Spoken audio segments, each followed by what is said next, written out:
Praise to you, Lord Jesus Christ. Please be seated. My dear brothers and sisters, today we celebrate in our liturgy the memorial of Saint Philip Neri. He was known to be the second apostle to Rome, and he was in fact a promoter of the devotion and confraternity of the oratory, in which more on praying, especially for the secular priests. And what is remarkable with Philip Neri is that of his simplicity and also his faithfulness in piety. After spending hearing of confessions, receiving visitors, Philip Neri suffered a hemorrhage and died on the feast of Corpus Christi in 1595. He was beatified in 1615 and canonized in 1622, and he became also a saint. And we see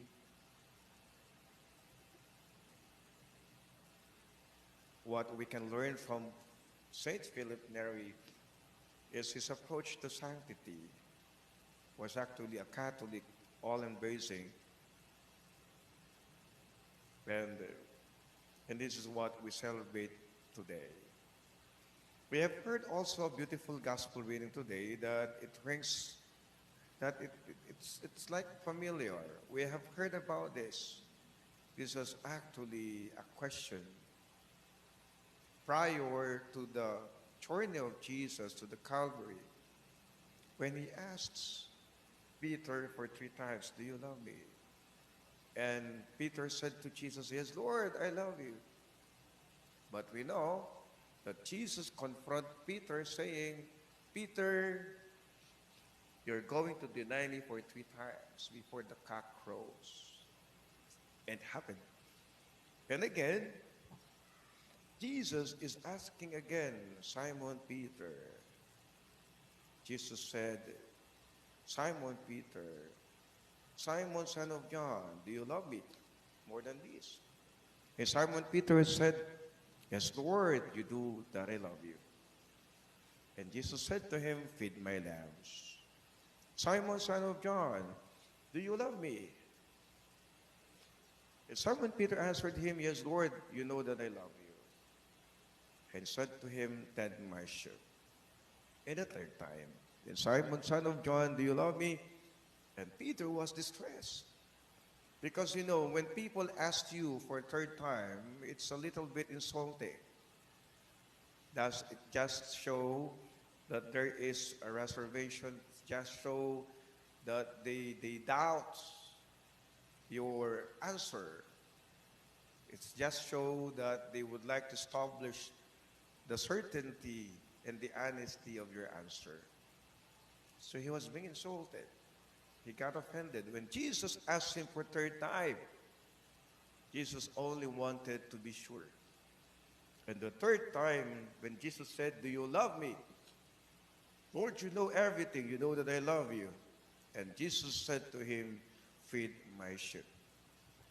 And this dialogue of Peter and Jesus was in fact reminding us that the very love of Peter to Jesus was not only by means of an idea. It's not only by means of an expression, but it's about life. We know how Peter died after all. He was crucified upside down. So, bakit?